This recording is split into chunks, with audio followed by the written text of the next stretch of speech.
It is a privilege for me that you have decided to spend 1 hour with me, maybe a wastage of time for you, that you will know after the end of the discussion. But it's a privilege for me because I'm not a professional speaker. I don't go around speaking about my experiences. So I'm not a professional speaker, and also this subject, Anup suggested that I came to Hyderabad. I come every year for a CII seminar where they request me to chair a panel discussion. So, and then when I'm in Hyderabad, I'm normally a guest of Mr. Anup Saxena.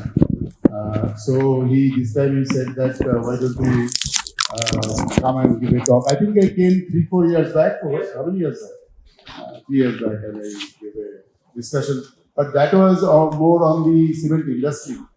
And this time I chose to talk about something which is not cement industry, which is a good idea, isn't it? You are always, talking about cement industry. You are in the middle of the dust and noise and all that of cement. So talking about something else could be a little refreshing. The topic is, I think you already got the information. The topic is Decoding Destiny, how we build our own future. You can say what this topic has to do with us. We are already 40 or 45 or whatever you can say.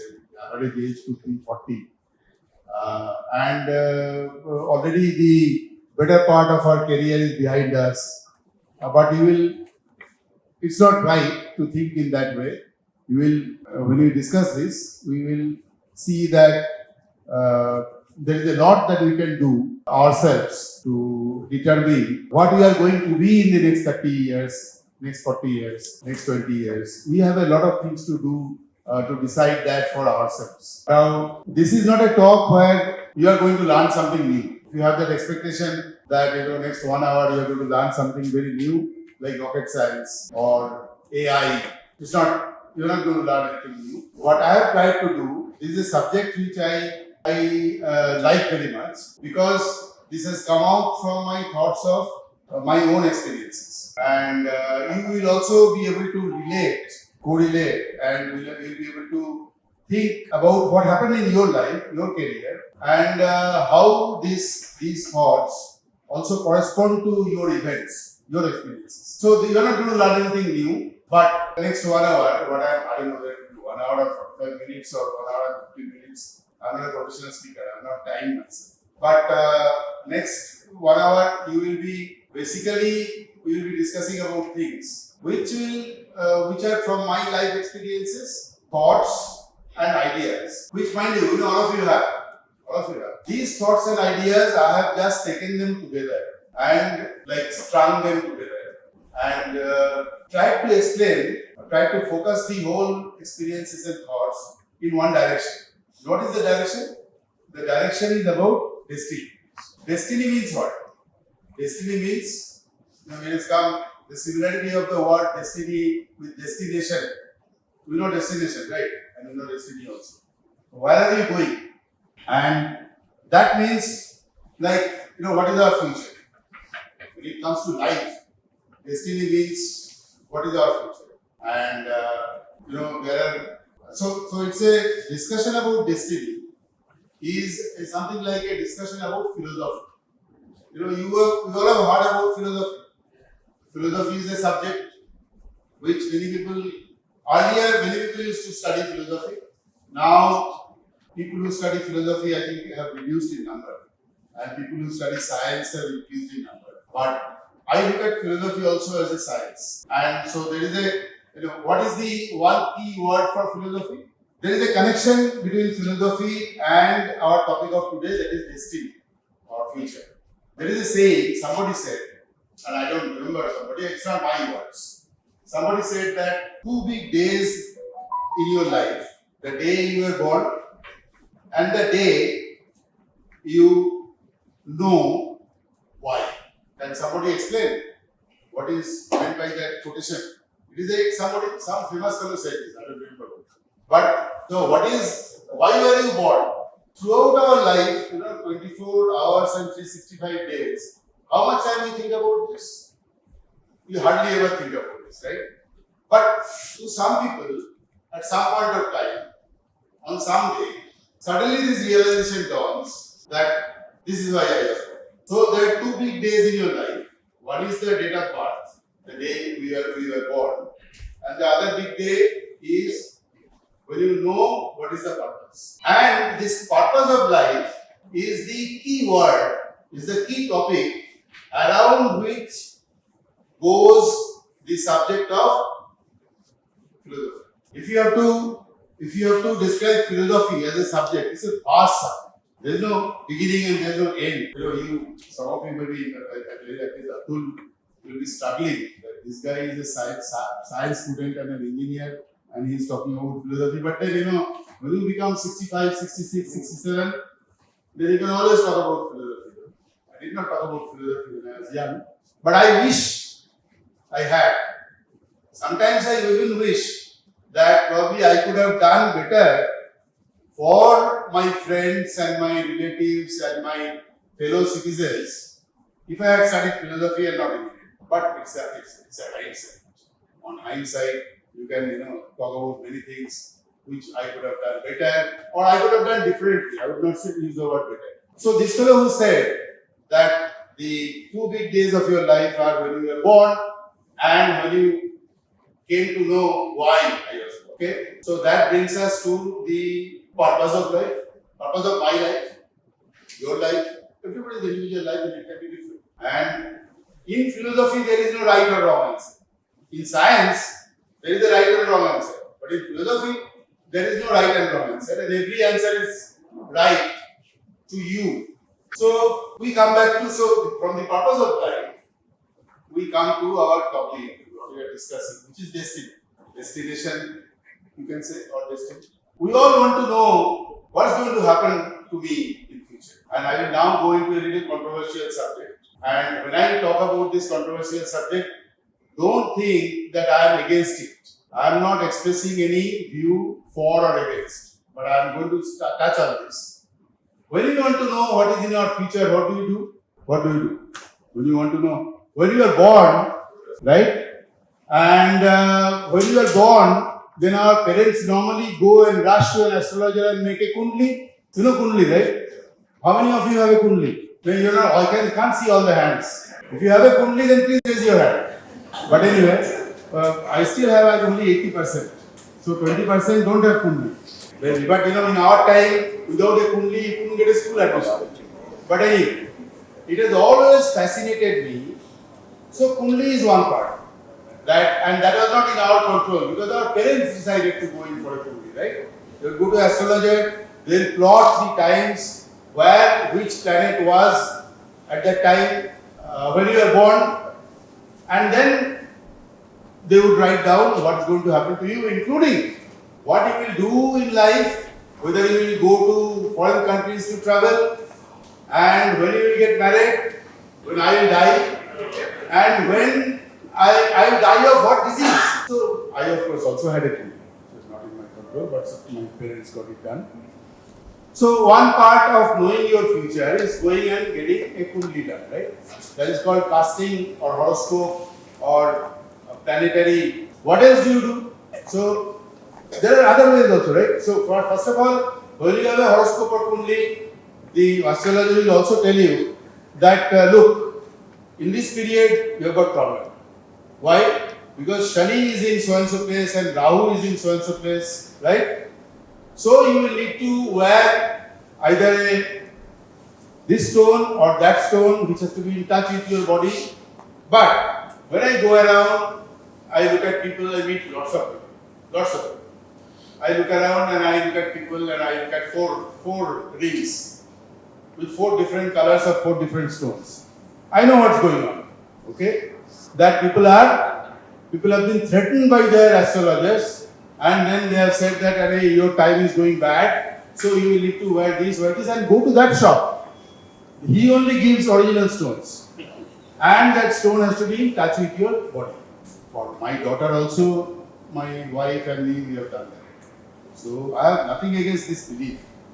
But honestly, I have spent a lot of time and I have read some books to try to figure out scientifically is there any linkage between the time of your birth, and the position of the planets, and your fate.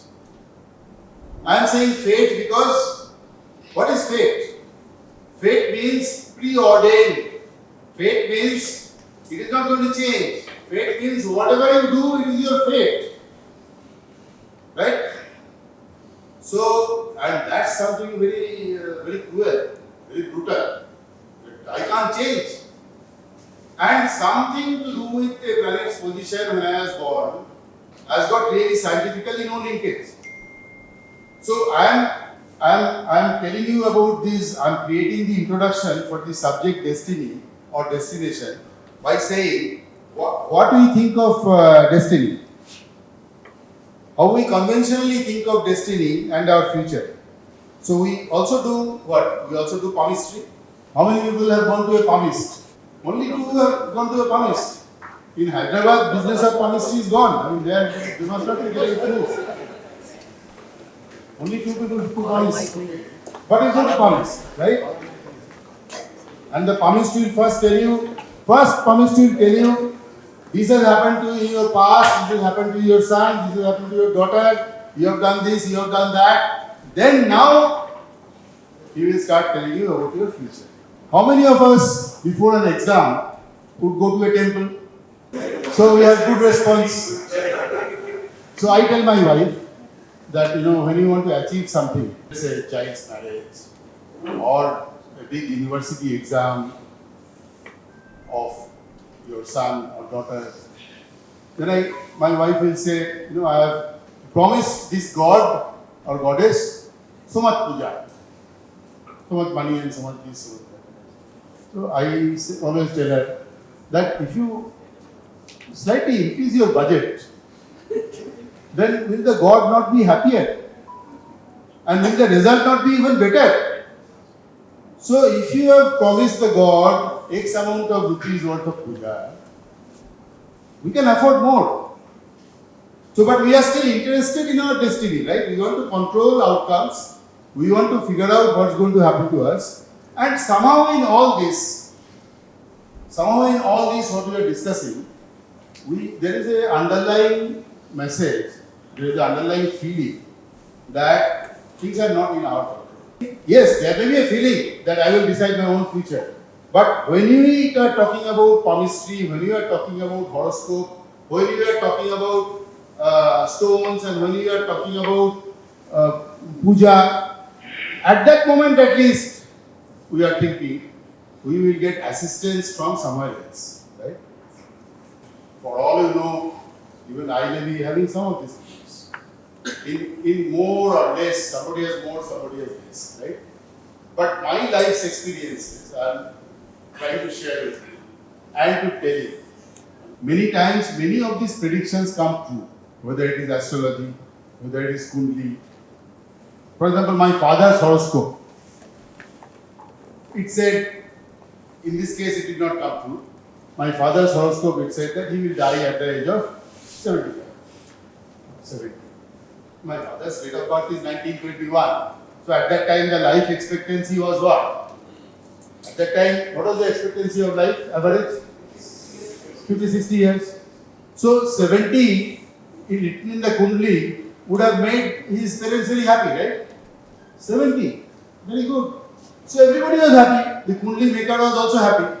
And the Kundli customer was also happy. But my father is 102 and he is still alive.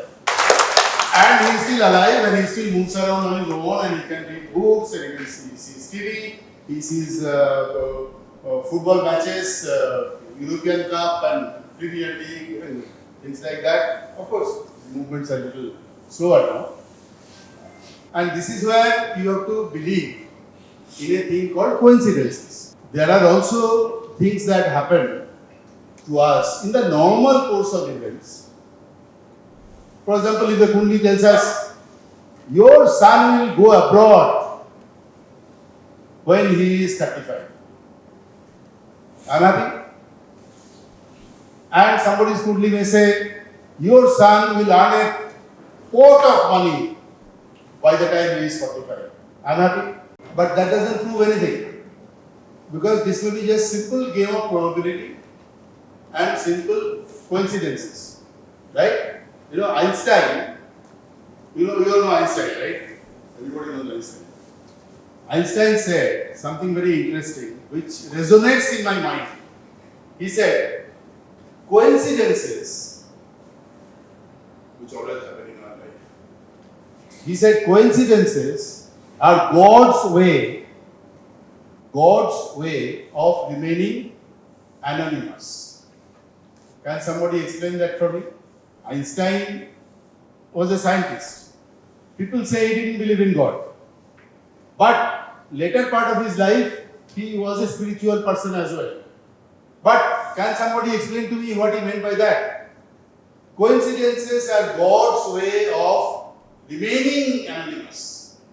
We support anything continuously, it will be done like that. That is true. If you are, that's not a fixed idea. You are focusing on that and thinking of that happening. But here, what probably Einstein, and he was a deep thought person. What probably he was trying to say in this quotation, and we can interpret it in any which way, but probably he was trying to say that if God has to make something happen for us, then he has to come in the front and then make it happen. Right? He can't do that. He can't identify himself. He has to remain anonymous. He has to remain in the background. He can come in any form or he can just make it happen. Suppose you have seen the movie called PK, right? PK. Have you seen the movie called PK? In that movie, somebody goes to, before exam, somebody goes to a big tree and there is a small temple or some small idol there. And he puts some puja there before exam. And then he goes, that my exam will be good. Please let me pass the exam. So he passes. So who can tell it is because of the puja that he has given to the temple or he has done well in the exam on his own? The belief is everybody's own and it is sacrosanct and it is not anything. But then, we should not impose our beliefs on somebody else. That's very important. So I talked about coincidences and probability, but although I have nothing against these beliefs, but at the end of the day, there is another interesting quotation which all of us have heard. God helps those who help themselves. What does that mean? If you take the initiative, you will succeed in that. So that means it is not God that is helping. You are helping yourself. And the saying is, God helps those who help themselves. Meaning, you help yourself. Although this story has come from the scriptures, this story has come from some Old Testament story of the Bible, etc., etc. But then, this particular saying from the scriptures has a very interesting implication for our life in understanding Einstein's quotation. Coincidences are God's way of remaining anonymous. If you read these two things together, then you will actually be reinforcing the idea that I am doing things myself, I am not depending on others, and then you can say that God has supported me and God has helped me. That matters less. What matters more is that you have helped yourself and you have succeeded. And then you are giving part of the credit to God. That's fine. The important thing is that you have succeeded.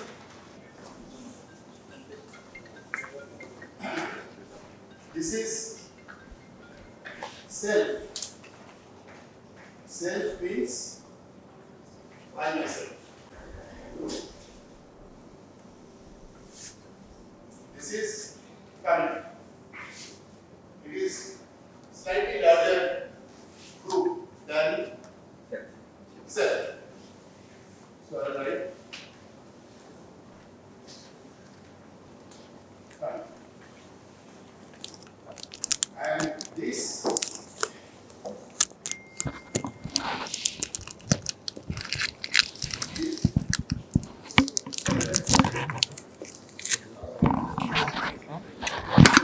society. Yes, society is the correct answer maybe. Here I will write Vikatsuman. The organization. You can also write society. It's not a wrong answer. But I am trying to say, why is it relevant today? Because today we are talking and discussing in the ambience of an organization. So I'll write organization.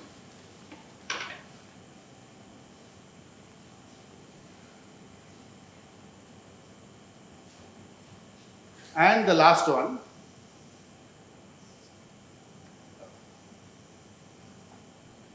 is the nation or country.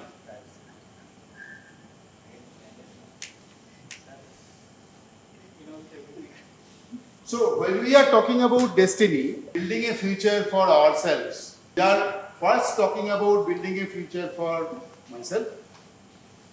Then at the same time, and maybe equally important to us, building a future for our family. So you don't build a future for your parents, you build a future for your children, right? You try to contribute to building a future for your children, which we all do. So again, I'm not saying anything new, but bigger than self in terms of scope is family. And bigger than that in terms of scope is, you can say, organization or you can say society. And even bigger than that is our country. Are we building future of our country? Yes. So as we are going from here to here in this direction, as we are moving from self to family to organization to nation, in our thinking, we are actually contributing less because others are also contributing. Here, I am the controller. But as I am moving in this direction and going up to the nation, we are basically contributing less, but still contributing. Right? So this is, the contribution is coming down here. Or influence, you can say, contribution and influence is coming down here. And as we are going from self to family to organization to nation, one thing is increasing, and that is the influence of leadership. Because the moment it comes from self to family, in family there is a leader at any point of time. In company there is a leader. And in nation, of course, there is a leader. And so as you move like this, the influence of leadership increases, and therefore, how much that leader is able to think about the vision and is able to make everybody work together in that direction becomes more and more important. Is it correct? So I can say this is leadership.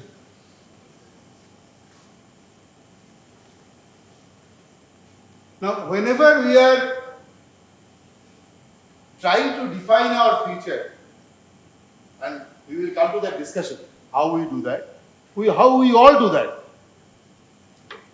more or less, but we'll come to the discussion. But whenever we are trying to work for the future of ourselves, or for the future of family, or for the future of company, when Anup Saxena, for example, is thinking about the future of the organization, or when the Prime Minister is thinking about the future of the nation.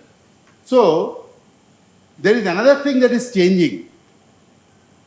We, in any eventuality, in any circumstance, we cannot be the boss of all variables. We always operate within a circumstance, within a situation.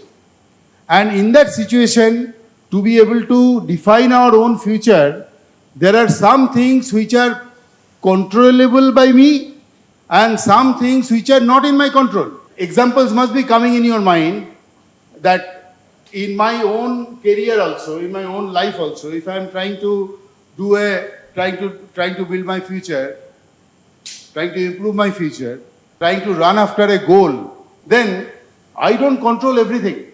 But the circumstances that are given to me, I work within that circumstances and try to change things for the better.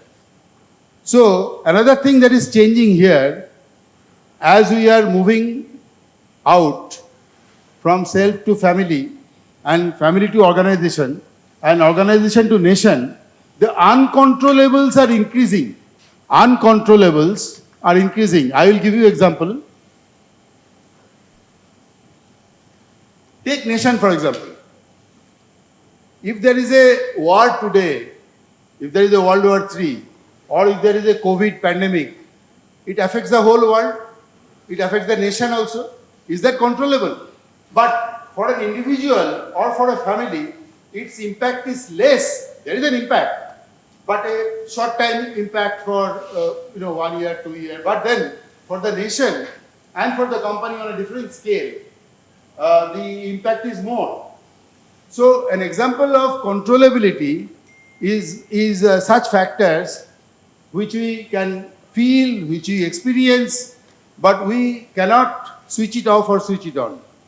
And that increases also as we move in our effort to control the destiny of self, then family, then organization, then nation. Okay, now when we are talking about building a future for ourselves and for our family, let's for the time being stay with ourselves and our family. We are not saying, we're not talking only about the future of my career. We're not talking about only the future of my son's career. When you talk about building a future, you also have many other parameters. For example, health. Just one example. That health is a part of our future or not. So, we want to also have some idea about what should be our health. What should be the health of my family? What should be the health of the organization? Yeah. So, when we are talking about future, it is we should not, we are because we are sitting down in a conference room of a organization which is run profitably. We should not think that we are only talking about money. We are only talking about career. We are only talking about growth and profitability. But there are many other parameters, and health is just one example. But health is as much a part of our destiny as it is a part of, as anything else is part of, right, of our future. So we are talking about building our future here. We identify distinctively 4 things that we do. 4 things that we do in trying to shape our future. 4 things, and you will see how you have done it yourself. The first one is dream or aspiration.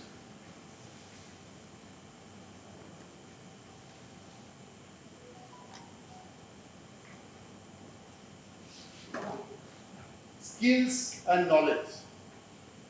Why is skills and knowledge required? If you have a dream, you will need to equip yourself to realize that dream.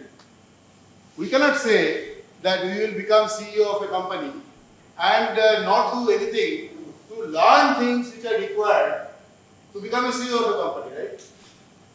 So, skills and knowledge, acquiring skills and knowledge, and we will discuss this with examples, is the second part of the process.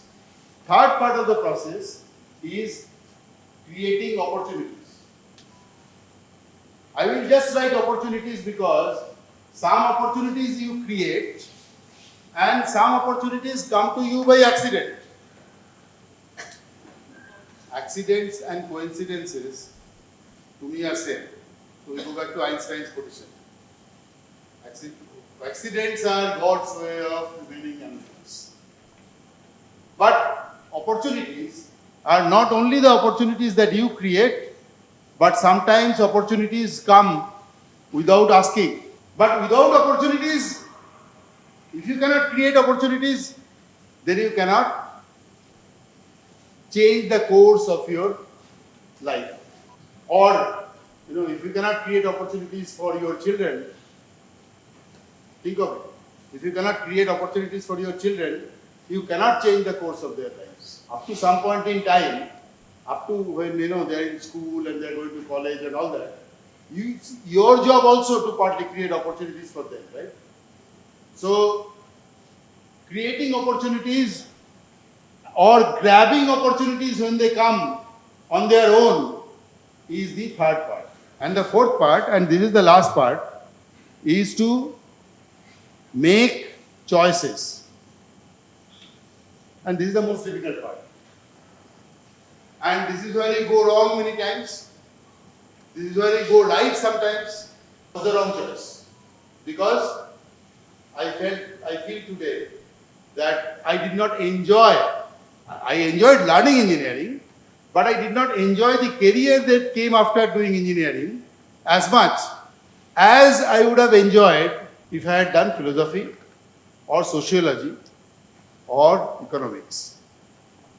Perhaps, I would have earned less money, but I would have enjoyed my work more. Now this is hindsight, right? But these choices that we make, we will discuss this more, are also driven by our values. This is where our values come in, and you all know values, right? Values. One of the biggest values, which is not defined as a value anywhere, but which I characterize as a value, is a bit funny. I characterize middle class thinking as a value, because that was my value, part of my value system when I was young. And I'll explain that to you. But whatever is your values, whether it is honesty, integrity, ethics, whether it is speed, whether it is customer service, whether it is spirituality, these are all values. Today's realization. He is asking whether that realization today that I may have is because of enlightenment. Enlightenment is not like that of Buddha's enlightenment, but it is also true that any individual's perspective about things change as he experiences more and more things in life and becomes more mature or immature, whatever. But because people don't necessarily get matured when they age, they sometimes get immature also. In a sense, you are right that all of us have changed in the last 20 years, right? We have gained more experience, we have gained more perspectives, and we have changed our views and opinion about so many things. We'll come to these choices because remember, these choices that we make is the core of building our future. The other three are easier to discuss, but choices is the most difficult to discuss. And here you will find when you discuss that there are so many experiences that we have. I gave just one example, right, of myself. But you will be able to relate to the way we make choices. It is not always an option for many of us. So, given a situation, you have to opt for it, whatever it may come to you. If you take example right from the schooling days or engineering days, because suppose if you go as an engineering student for admission and you are given an option, only this branch is available, mechanical or chemical or civil engineering, but you are aspiring to go for the computer science. So that is not about your choice. Similarly, if you go for a job after your engineering, so it's not always your choice, because when you talk about the middle class value and thinking, so you wanted to get into a job as soon as you finish your engineering. So it's again, it is not your choice. So you are not given an option to exercise your choice. The question is good because, tell me. He is basically saying that you have limited choices because your degree of flexibility is not there. That's what he is basically saying. Now, let us elaborate this. My father, some background is required. My father started his career as lower division clerk in railways at a salary of 33 rupees. My mother was a housewife. Till the age of 30 or 35, we didn't have a Western style toilet, we didn't have a AC. Until the age of 25 or 30, we didn't have a TV, didn't have a refrigerator. Now you can say that, and I never took a taxi anywhere. Never took a taxi anywhere. Never went outside to eat in a restaurant. So, giving you the background of the time when I grew up as a student and that value of middle class. Now, everybody's value need not be middle class. Even a middle class person need not be fettered by the value of middle class. The prevailing value in his mind may be something else. In my case, it might have been because my mother was deeply focused on my son becoming engineer or doctor. But for us, in our family, in all our relatives and all, it was something big. So, and coming from that family, that poor family, which didn't have any savings and things like that, becoming an engineer, doctor was what? Was a sign of upgrading yourself as a family and also increasing your income, right? It's at the end of the day all about money and wealthy life, quality of life, lifestyle, whatever. You can combine all of them together. Now, I'm coming back to Atul's question. It is determined by in a man's mind or in a woman's mind. I'm saying man, sorry. In a person's mind, there are many values. It is a predominance of a value. I'll give you example of everybody's career goals, everybody's life's goals are not necessarily driven by money. You may or may not believe it, but I am encountering today many people who are thinking differently because they are driven by different values. There is a friend of mine whose son did engineering, computer engineering, got a very good job because there is a lot of peer pressure when you are doing school and college that you get into engineering college and get a job in campus interview and things like that. Get a good job. He got a good job. After 2 years, he told his father that I'm going to leave this job. Why? Because I am not enjoying it. Father explained that you've got a bright career ahead of you. You're going to earn a lot of money. You're going to have a very fanciful life. Your family is going to be well taken care of. But he said, to me, it is more important that I enjoy what I'm doing. He left the job. I'm giving you live example, not stories. He left the job and he went and enrolled himself in a music school. And he, later on, after 4 years of being in a music school, he became a music teacher in a music university. So, everybody's values and everybody is not constrained. There was a time when probably doctor and engineer was the epitome of success. And that's coming from middle class background, middle class values. But even in middle class families, you can have prevailing values which are different. There can be exceptions. And today it is increasing. So these values, am I able to, through that question, I think we can sort of try to explain what is values and what influences our choices, the choices that we make. Now, you can go back and think in your mind, what choices did I have? Atul says we don't have choices. We have to study engineering, that is a given. And then after we study engineering, you have to take a job, that is a given. And then you have to join the rat race, that is also given. So then you are building a future which you have designed for yourself, right? Because you have made those choices. You cannot blame somebody else, right? And I can, in my pocket, I have other examples also. But if I have proved my point, other examples of people not necessarily going for more money, more career-oriented future, but going for different kind of life. But that's also building your future. That's also creating a new life, different life for you, isn't it? And you can't say this is bad or that is bad, right? At the end of the day, who will be the judge that the person who is working in a company and ultimately becomes the MD and CEO and chairman, etc., and earns a lot of money and has 2-3 cars and has a big house, he is happier. Or the person who has enjoyed all these years of his life and has a moderate life, is he happier? The design of your life is in your hands. But it's also not a lie that most of us look for financial security. And that looking for financial security comes from our background, our childhood.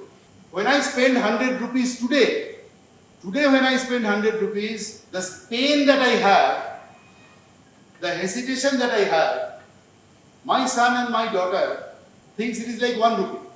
But that the habit of saving, the need to save, the financial insecurity that you have had in the past. When I was in college, my father's salary, these are no more confidential information, but my father's salary was 2,500 rupees when I was in college. When I took my first job, that's a matter of choice now, we'll come there.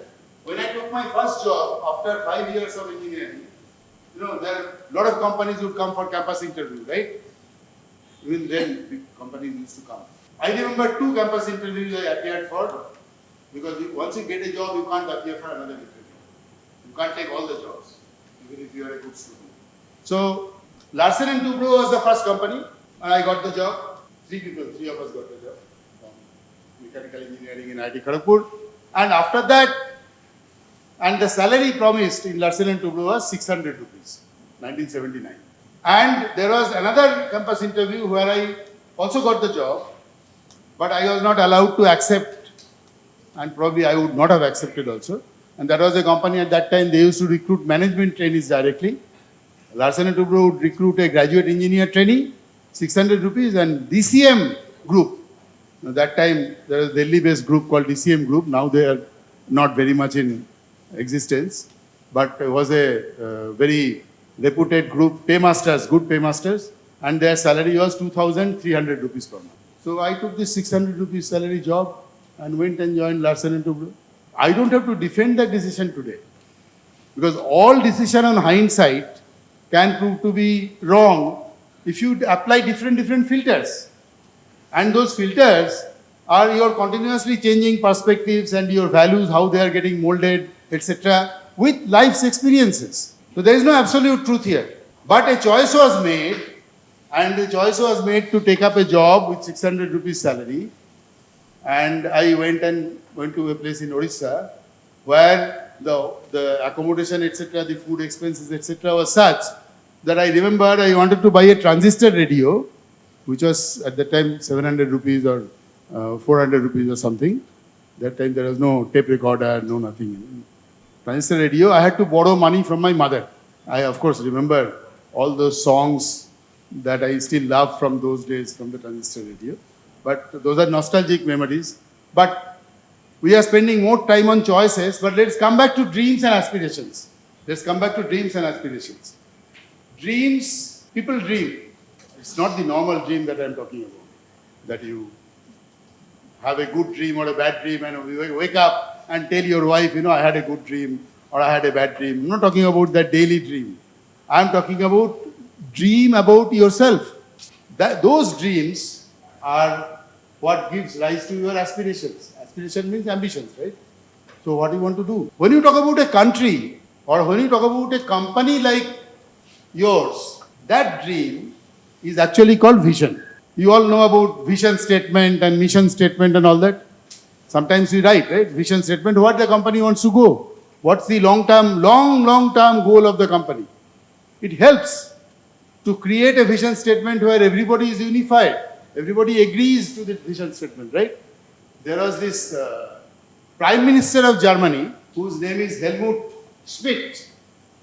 He's a very famous Prime Minister of Germany, who was Prime Minister after Second World War, and he contributed greatly to creating what you see today is the European Union.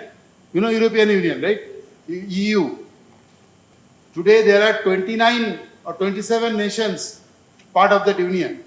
The first experiment in the world where instead of dividing countries, we go on dividing countries, right? We go on dividing states, Telangana and Andhra, Uttar Pradesh and Uttarakhand, Vietnam, Korea, they are just dividing states. But the first experiment in the world where countries have been unified with one border, one financing system, one currency, it's a big experiment. Doesn't succeed without effort. The amount of statesmanship, the amount of discussion that goes in. So Helmut Schmidt was for me, he was a very big leader, big statesman, because he could achieve that along with other leaders. Now he said, why I'm saying all these things about Helmut Schmidt, he said, anyone who has a vision, like Anup Saxena may have a vision about Vicar systems, right? Or Mr. Narendra Modi or Mr. Jawaharlal Nehru might have had a vision for India. So Schmidt says that anyone who has a vision should go and see a doctor. What does it mean? It's actually a joke. He basically says that visions are nothing. The word vision has two meanings. One vision meaning is to mean long-term aspirations of a group of people or a nation. Another vision is how good you can see with your eyes. So of course, if you cannot see with your eyes, you go to a doctor, right? So basically he is saying that this vision about nation and all that also is useless. If you have a vision about, if Anup Saxena has a vision about his company, he should go and see a doctor. But not a eye doctor. He should go and probably see a different kind of doctor. Yeah? So this is a joke. Basically he is belittling vision because maybe in his experiences he found setting short-term targets are better than doing a lofty target, and he is saying anyone who has a vision should go and see a doctor. But at the same time, if we are not able to set an aspiration for ourselves, then we will not be able to take the next steps. But mind you, the aspiration for ourselves can change. It need not be static. Again here, let me bore you with my example. When I was in school and I was passing out and I wanted to become a professional, let's say, because my mother has said, you have to be a doctor or an engineer. So I'm saying professional. Chartered accountant in that time in Bengal was not that much preferred. Although also professionals. Lawyers in India at that time, although professionals, but that time lawyers used to be the not very respected. Nowadays it is changed. So I had this aspiration, which was possibly beyond my scope, but I thought that I should become the CEO of a very large company when I was passing out from my school. I had this goal that I will become the CEO of a very large company. I do not know how this got created in my mind. I used to read newspapers every day. I used to follow politics. I used to follow sports. I used to follow the business page and everything before my school days also. I mean, during my school days. But how it got shaped, this aspiration, I still don't know, but I remember. And is that consistent with my joining a 600 rupee job in Larsen & Toubro Limited? Maybe yes, maybe no. But that's still a choice that I made, and we'll come to the choices. But it's important to decide what is my aspiration. Now, before I go to the next step, skills and knowledge, let's just talk about who we are and what we want to be. Who we are and what we want to be. You know, who we are, when we are born, who we are. We are born somebody and we die somebody else. So you're not the same. But by who we are, I am saying, how are we born? Do we control where we are born? Do we control in which country, in which caste, in which religion, in which financial strata? With what height?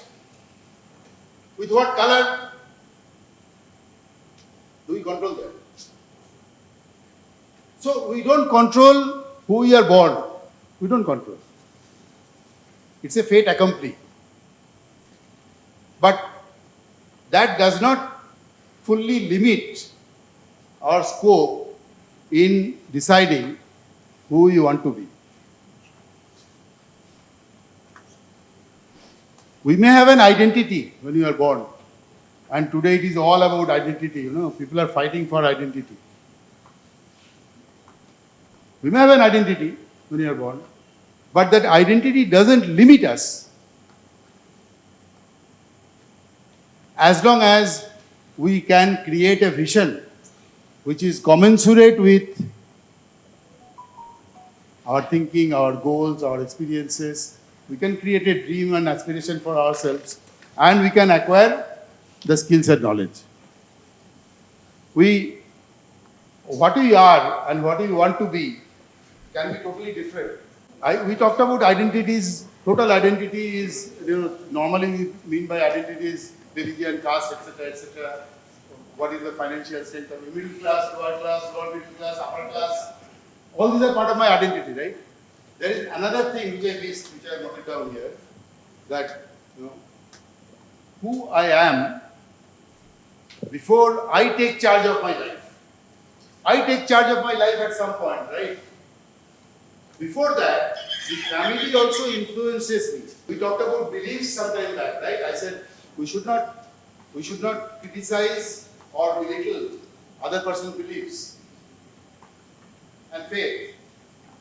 So those are created by the family influences. And I call that, all that together, I call it inheritance. You know inheritance? What is your family's legacy for you? Normally when we say inheritance, we say money. My father has left a house for me, or my uncle has left some money for me.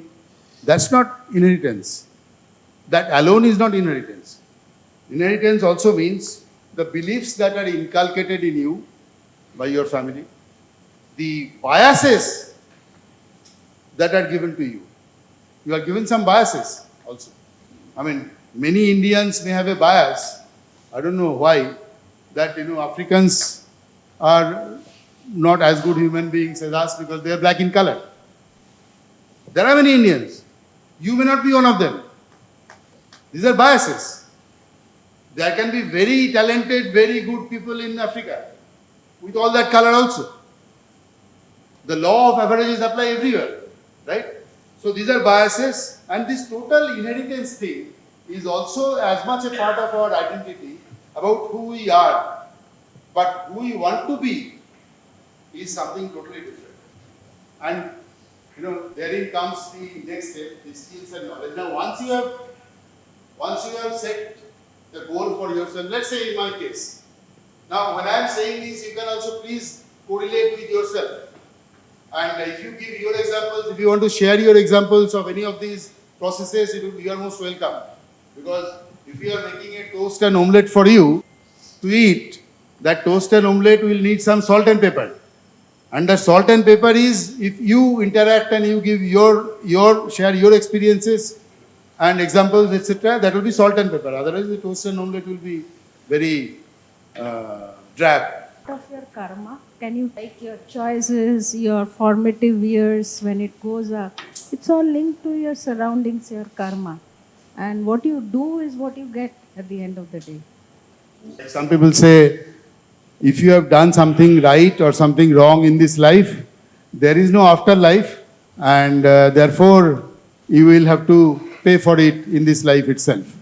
But then again, there are other people who say you will be reborn again and again and again.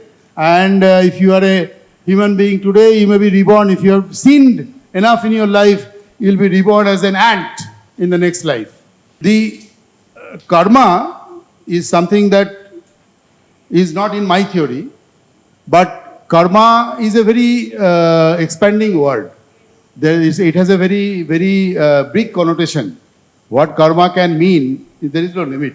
You can maybe you can say all these things together, you can say karma. So that's one way, then it becomes much simpler. But if we want to teach somebody a theory or a process, then you'll have to break it down. So that breaking it down is, so these 4 steps, and there can be some 5 steps also, I don't know. I know about these 4 steps because this is what I have done. So acquire skills and knowledge. So if you want to become a music teacher, and if you want to enjoy life, you want to like what you do. I give you one more example.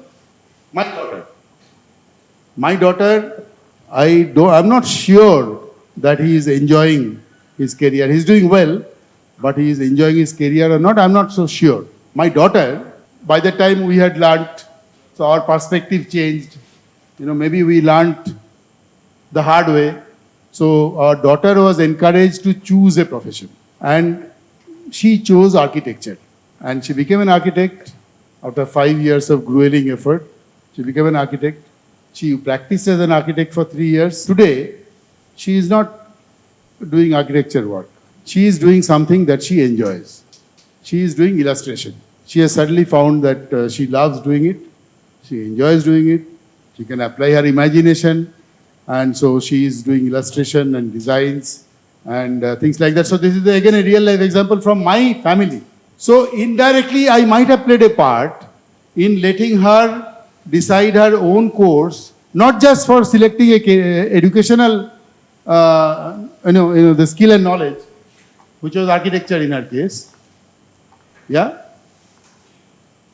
But then again make a choice and to look for something that she will be enjoying more, and it is never too late.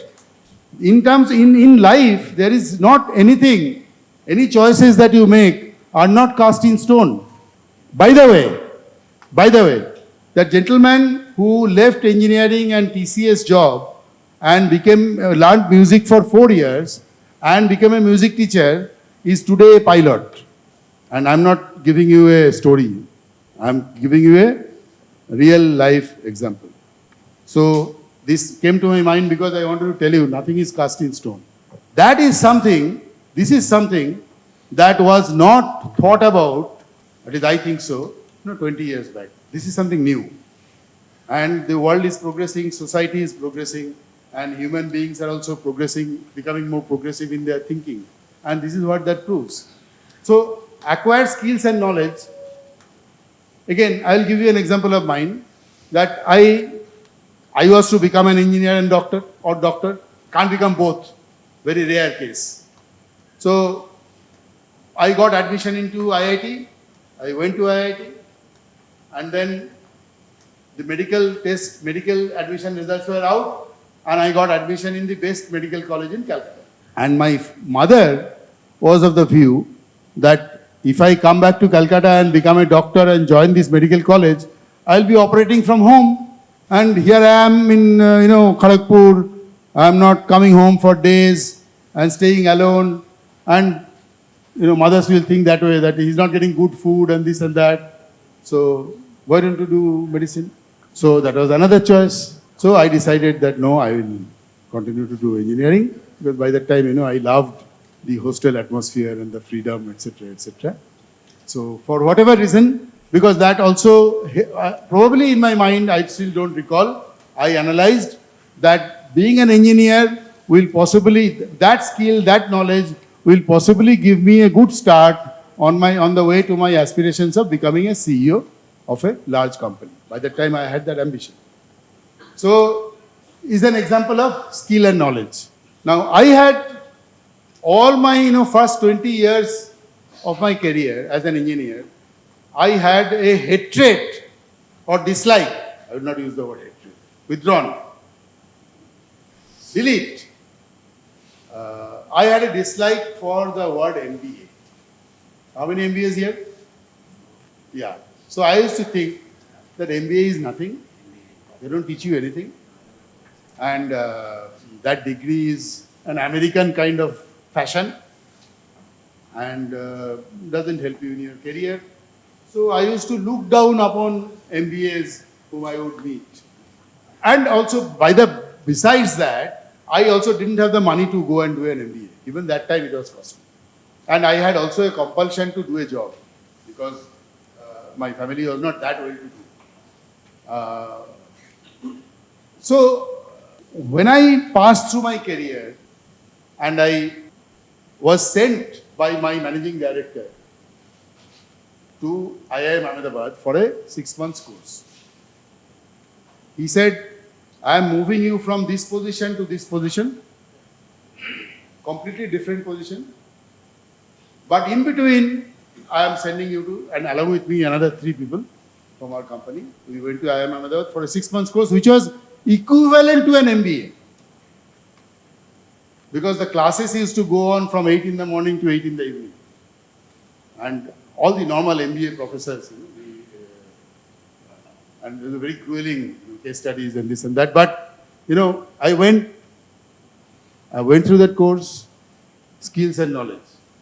I went through that course, and in my subconscious, possibly I understood that I will need, as I went through that course, went through the topics, whether it is human resource management, whether it is risk management, whether it is project management, whether it is marketing management, whether it is decision analysis, whether it is statistics, whether it is economics, whether it is business economics, all those topics that were covered.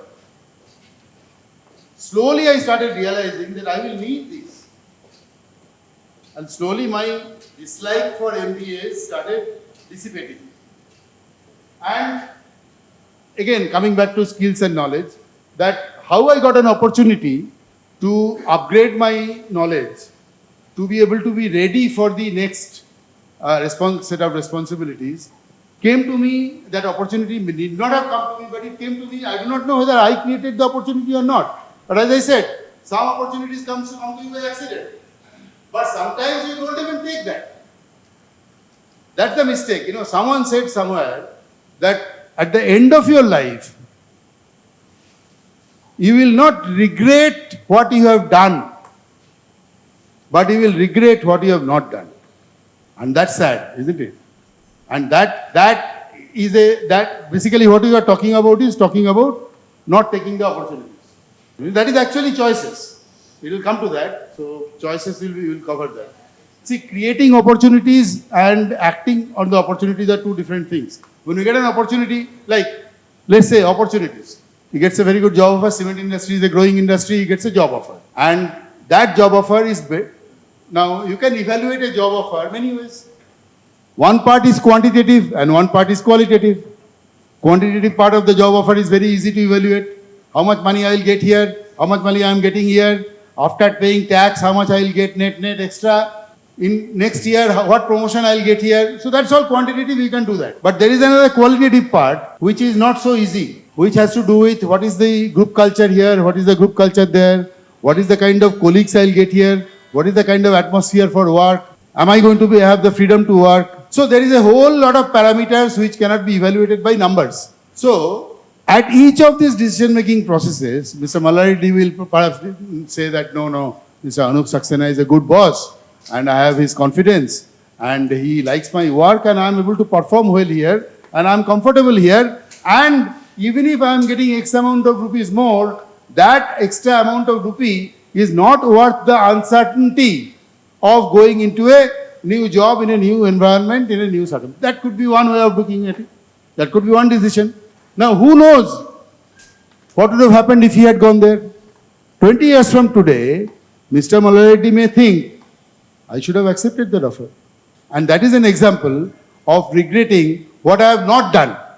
What I have done is I have, don't tell Anup,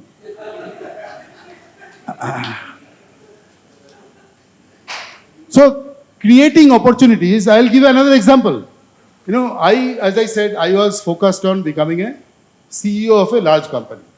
Now, you may really think, hey, who is this fellow? 600 rupees salary he has joined in a company where there are, Larsen & Toubro had 20,000 engineers, even at that time, 20,000 engineers. And he is talking about becoming a CEO, but it was somewhere in my mind. When I was working in Larsen & Toubro for 12 years, I worked there. I used to read a magazine called Business India at that time. Now Business India is not that popular, but it's still existing. And on the cover story, once there was a story about CEO of a company called Indian Aluminium Company, which is also based in Calcutta. It's a Canadian multinational company. And the CEO was a fellow called V. Sagar Sachdev. Very tall fellow, so he, in the article, in the cover story, story was about how he wants to take the company forward, increase its turnover, grow the company, set up new plants, etc., etc. All that has been reported. Accident. Sometimes accidents happen, right? God's way of remaining anonymous. I was traveling through an airport and I saw this guy, Sagar Sachdev, walking in. He is catching some flight. So I went and met him. I talked to him. I said, Mr. Sachdeva, and that time what? I'm an engineer in Larsen & Toubro and I'm nothing. He doesn't know me, of course, but I don't have, in Hindi there is a saying called, in Urdu, aukat nahi hai. So I didn't have any, is there any translation for that word? Aukat. But, I went and talked to him. I asked him, Mr. Sachdeva, I read your cover story in Business India. I like it very much. What strategy you are talking about growing the company. And I want to participate in that growth. I want to work in your organization. He said, fine, what you do is he gave me the name of a person, his HR head, HR director, that you write to him. No, he said, you write a letter to me. Yeah, he said, and I still have a copy of that letter somewhere in my file. I wrote a letter to him, and after about 10-15 days, a reply came from him. He said that please go and meet the HR director. And then I had a series of interviews, 5-6 interviews. And then I was taken as at a pretty senior position in Indian Aluminum Company. Now, this is an example of creating an opportunity. This is not an example of an opportunity that has come to you by accident. This is an example of creating an opportunity, and you can create. I'm trying to tell you even today, at this age of yours, you can create opportunities, and this is only one example. You can create opportunities in hazard different ways. Are you convinced? So creating opportunities or opportunities coming to you by accident, by coincidence, both happen. But important is to be able to recognize an opportunity as an opportunity. Many times we look at opportunities as threats. You know, in SWOT model, strength, weakness, opportunities and threats. Opportunities and threats are opposite polarity, right? 180 degrees apart. So many times you look at opportunities as threats. So you have to first recognize it as an opportunity. And then consider whether to choose to take that opportunity or not, right? Another example. Examples are, what keeps us alive, because many people are sleeping. Are you interested in hearing this story?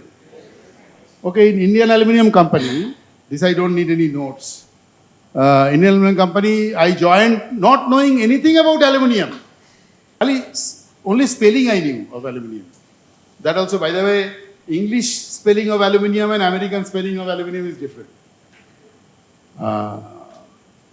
So I started working in the first captive power plant. It's a long story, I'll cut it short. I started working, and for some reason, for taking some very courageous decision at my level, that time I was not that senior, in a project investment, selection of an equipment, I took a very courageous decision which was opposed by my boss, the CEO of the power plant, the power project.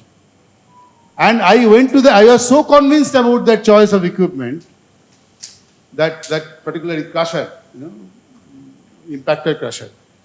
What we use in limestone mines today, the same thing for crushing coal. So I was so convinced, I wrote a letter to the managing director over the top of my CEO, meaning the project head, with my boss. I wrote a letter to the managing director, and the letter was handwritten. That time, all these, so many computer printers and all those things were not there. Handwritten letter, and it was a 4-page letter. And the managing director was a chartered accountant. But the letter was fairly technical. After I sent that letter, I knew something or the other will happen. So after that letter was written, 2-3 days later, the managing director came to my table, my office, my table, in full view of everybody. And he said, Sumit, you written this, he brought that letter with me. And he has made red marks on that here and there. He said, I have gone through your letter. To the extent I understand, you seem to be, there is technical reason, but you seem to be deeply convinced about it. Are you sure? At that time, my surety has, in the matter of crores of rupees of investment. I said, yes, I am sure. From my table, he went to my boss's cabin. He had some discussion, and he went away. And then my boss called me and said that, he did not call me, he called the consultants and told them that you will have to specify this equipment. The decision has been changed, because everything goes to the consultant, no? So consultants were told, that project consultants, DCPM, and they changed that. They also did not want that equipment. No? They never worked with that. That equipment was never used in coal crushing in India. It was called an impactor. It was used only mostly in limestone. And this was the first time boiler. The boiler, there are many things. This was the first time that coal with minus 10 millimeter particle size is required 100%. Normally particle size distribution you have different. So 100% below minus 10 millimeter was required. Normally pulverized fuel fire boiler, you have a ball mill, and then you powder the coal and send it, but this was crushing. Anyway, So, and my boss was terribly angry. And after that, for 1 or 2 years, he did not even interact with me in meetings, etc., etc., and never used to give any importance to my views because he took it as an insult. Just to jump a few more years, that power plant which we built in Hirakud, that crusher which was installed there, it was in the year 1994 or something, 1993 or 1994. Me and my wife, we went for a reunion there last year. Reunion to Hirakud. All those people who set up the power plant so many years back. And the people who are operating the plant from my days, they also came. Some of them are still there. And they went to stage and they said on the stage that Sumit sir had selected this crusher. This crusher is today, so there is now, that was the first unit of power plant we set up. After that, there are 5 more units, which are set up subsequently. This crusher is working for 32 years without even a change of bearing. So I felt, that I did not know that, but I knew, I was convinced that this will work, and it worked. But all the other units subsequently had hammer crusher, which is a different principle, different operating principle, different price, different everything, and each of them are breaking down. But this crusher, which is the oldest one, did not break down till today. Yes, you have to change the liners, you have to change the impact plates and things like that. So this is just giving an example. So how that is relevant here? That is relevant here not only about standing by your choice if you are convinced, because I am new in a company and I am trying to push something and influence something, but I had the good of the project at heart. I did not try to, and I had the technical confidence. So what that did was, the same managing director who overruled everybody else to support, he did not know me, and he's a chartered accountant. He is the guy who sent me for that IIM Ahmedabad training program for 6 months. So how things are connected and how things happen. So what I am trying to say is that one has to be bold. One has to be, there is an element of risk in every decision making process. There is an element of risk. We have to take risks. Mr. Mallareddy has to take the job. He has to take the risk. Whatever Anup says, immaterial. But the risk has to be an educated risk. Why are you smiling? You got a job offer, is it? To give you examples of how we can create opportunities and how you can make the right choice. There is no right and wrong, by the way. There is no right and wrong. And there are values coming. When you make a choice, values do come in. Now, when I was in Indian Aluminium, I didn't know anything about aluminium, by the way.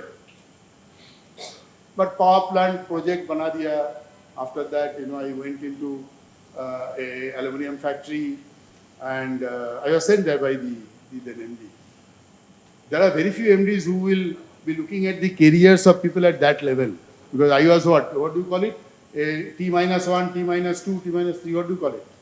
Level 1, level 2, level 3. The people going below, Job bands. Yeah. So I went to a factory in Maharashtra, and then one day in that factory there was a factory manager, there was a works manager. He called me. A gentleman called Suresh Desai. He called me, and he said, "Sumit, I am very sorry to give you the bad news." I said, "What bad news?" "No, it has been told to me by the MD that you will be transferred to Belur plant.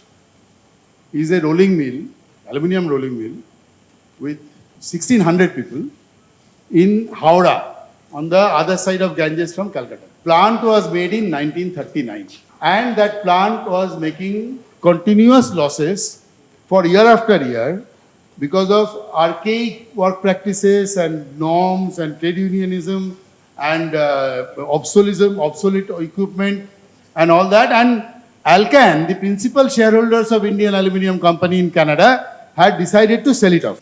And sell off the plant, let anybody buy it and do whatever they want, because we didn't want to bleed our profit and loss account for the company. So my works manager told me that it's very bad news, because I think this is going to be the end of the road for you in Indal. So you may as well, you can also look for a job. I will support that. You can look for a job. But I don't know whether you should accept the assignment in Belur. Now comes the question of Atul. Atul said, many times we don't have choices. He said that, right? Now, did I have a choice at that time? By that time I had a family. By that time I was deeply concerned and worried also about, the continuity of, all the expenses, and son going to school, daughter going to school, and I had my parents in Calcutta and I was staying in Maharashtra. So maybe I could have looked for another job, because everybody before that who has gone to that Belur plant has been kicked out in 1 or 2 years' time, and they have just not been able to make any changes there, basically. And you know something called long-term agreement? Who knows about long-term agreement? Only the HR person knows. Anybody else knows? Anybody from the factory? There is nobody from the factory. So, So long-term agreements are agreements with the unions, which are valid for 3 to 4 years. And that long-term agreement discussion with the, there were 3 unions in Belur, in Indian Aluminium Belur at that time. One Communist Party union, one Congress union, and one another Splinter Congress Group union. There are 3 unions. And the discussion was going on for 2.5 years. Old agreement has expired 2.5 years back, and 2.5 years discussion is going on. They have submitted, the unions have submitted a charter of demands. I don't know whether you know what is called charter of demands. Asking for 1400 rupees, 1450 rupees per capita increase per month. And the management has responded with an offer of 270 rupees per capita per month, saying that they are making a loss, etc., etc. And that agreement is in a deadlock. And I had no experience of aluminium. Zero. I don't know why, but my bosses over the time, I think Atul was telling me also that, over the time, have somehow, and this can be true for all of you also, have somehow thought it fit to try out of the box thing, but nothing has worked. Nothing has worked, no? So many aluminium experts have gone there. What have they done? So let's put somebody without aluminium. So with a sad heart, I came to Calcutta and went and joined in Belur. And it's a very long story.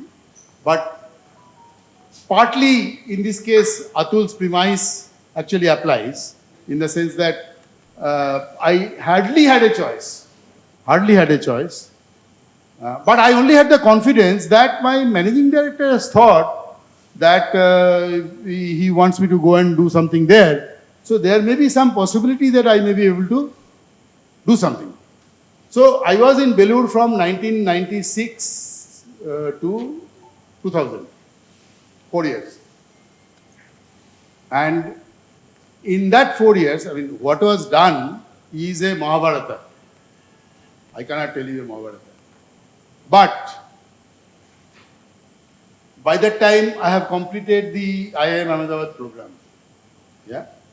Although I don't know much about aluminium, but I have the management tools at my disposal. I was just telling Atul. I have the management tools at my disposal. I know about data, I know about data biases, I know about root causes, I know about corrective actions, I know about the management processes for making continuous improvement, etc., etc. All those things are known to me. And of course, union is another story. So, I was gheraued for 14 days in my office. 14 days. On the 14th day, 13th, anyway, it's too long a story.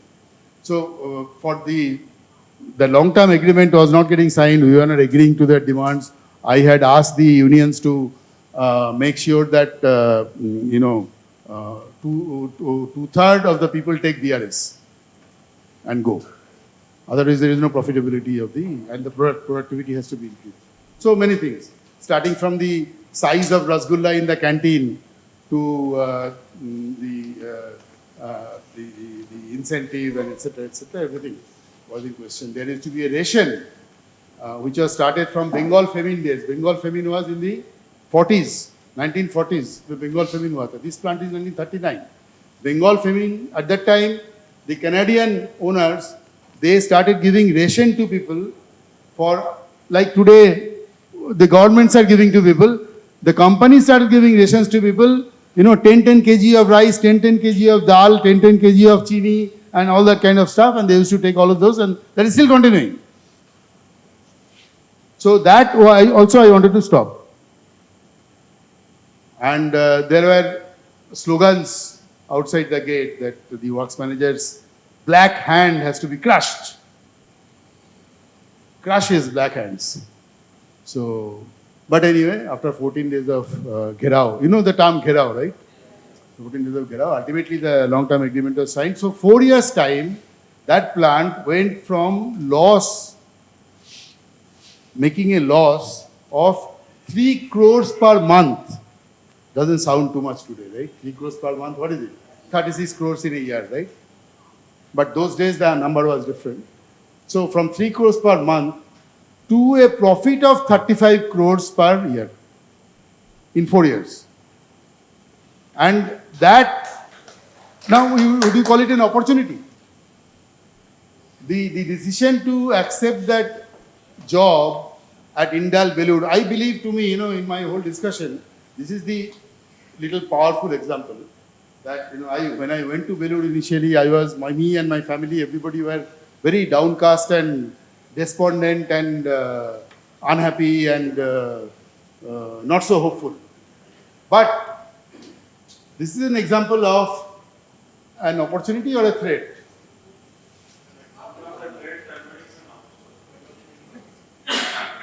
From whose perspective?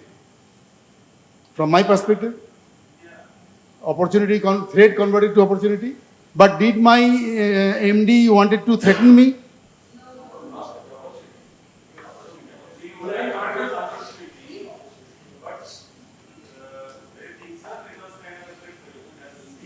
See, he's right, because for my MD, there was nothing left to try.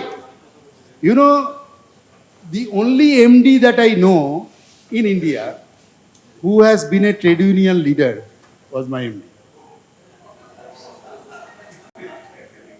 He was a trade union leader. And then he went to London and did chartered accountancy and all that. He was a Naxalite in Calcutta, the famous Naxalite. You know about Naxalism, because you are from... so I'm telling you all these things. I'm not naming him. But I'm telling you all these things to tell you that he was a different kind of person. If you talk to him, his knowledge, the kind of things he has read. When he used to go to Canada to speak in the board meetings in Alcan, people used to listen to him silently. He had that kind of influence. But, this man, he also had nothing else to try. He had exhausted all his bullets.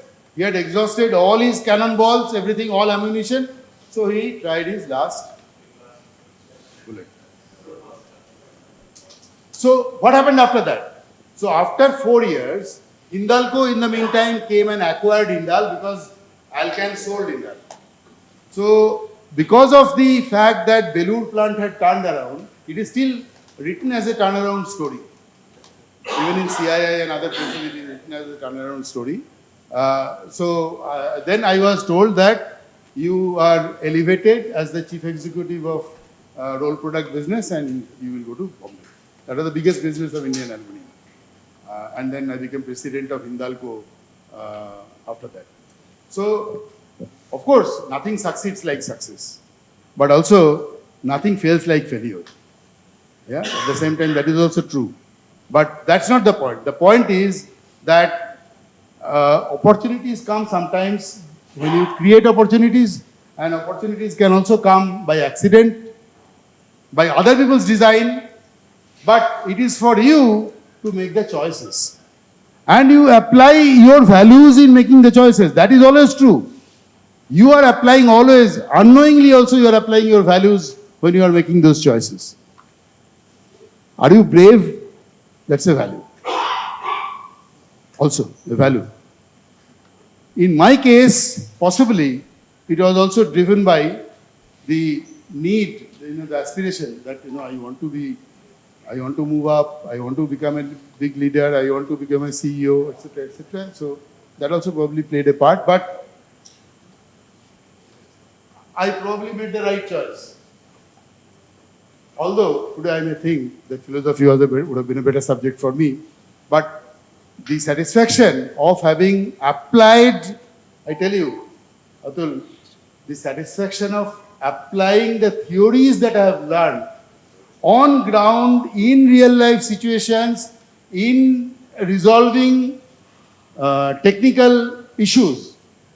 Even a fishbone diagram, as simple a thing as a fishbone diagram, and I applied all those tools, and I tell you, the realization that these things actually succeed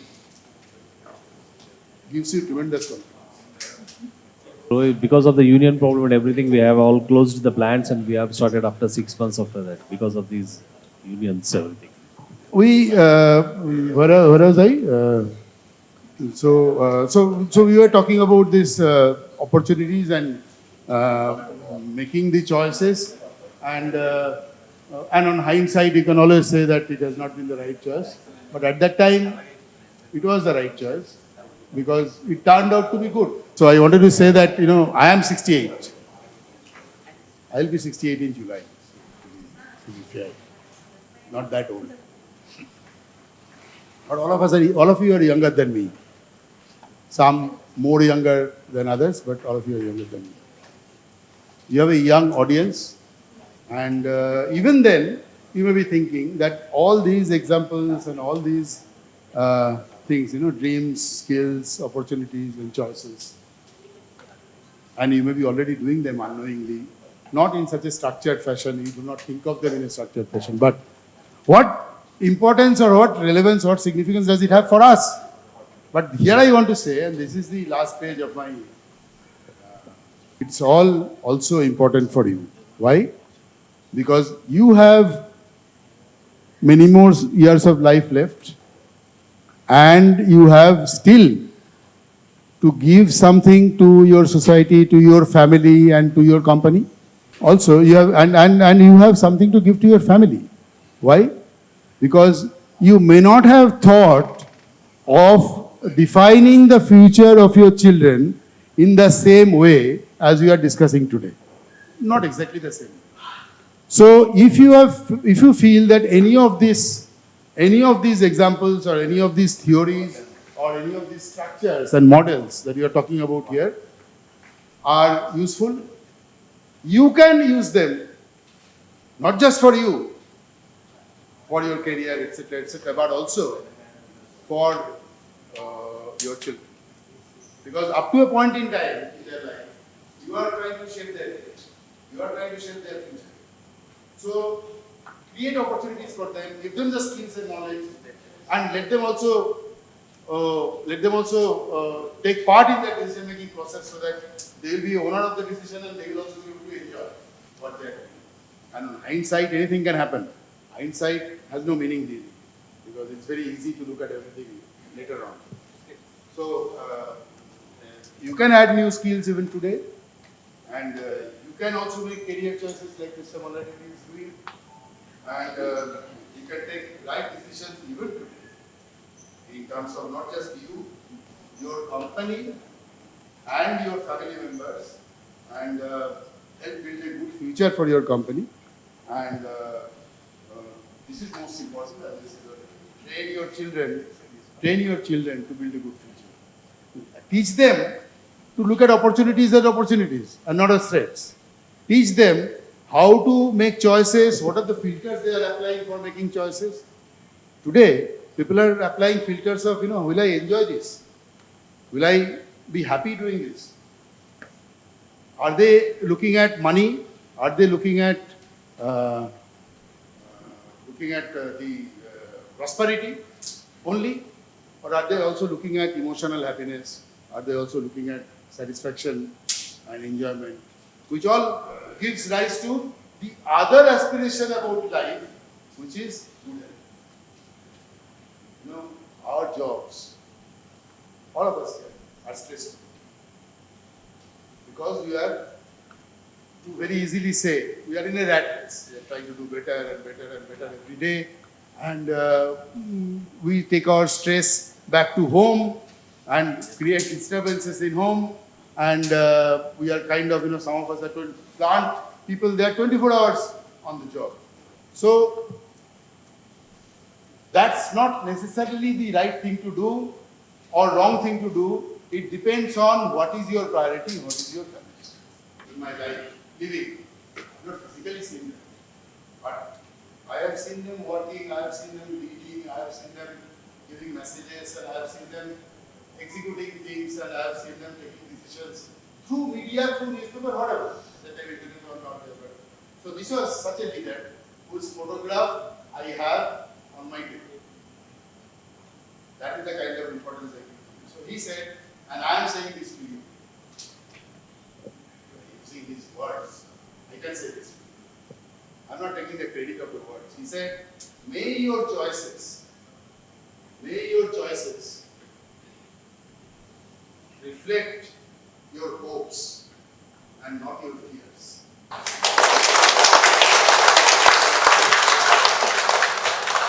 Thank you, Sumit sir, for your thought-provoking brief that you have given us. Probably whenever I also reach to your stage with my experience, I can be more convinced and more, I can say with more conviction that it's all about your choice. Because like you mentioned about the example, and we all also experience that opportunity and choice, always there is a conflict. It does Yeah. not go along. If there is an opportunity, then you have to decide whether you go for it. So it's not always about your choice, because back of your mind you may feel that this opportunity, whether it's a threat or so, you do not give any thought that it is your choice.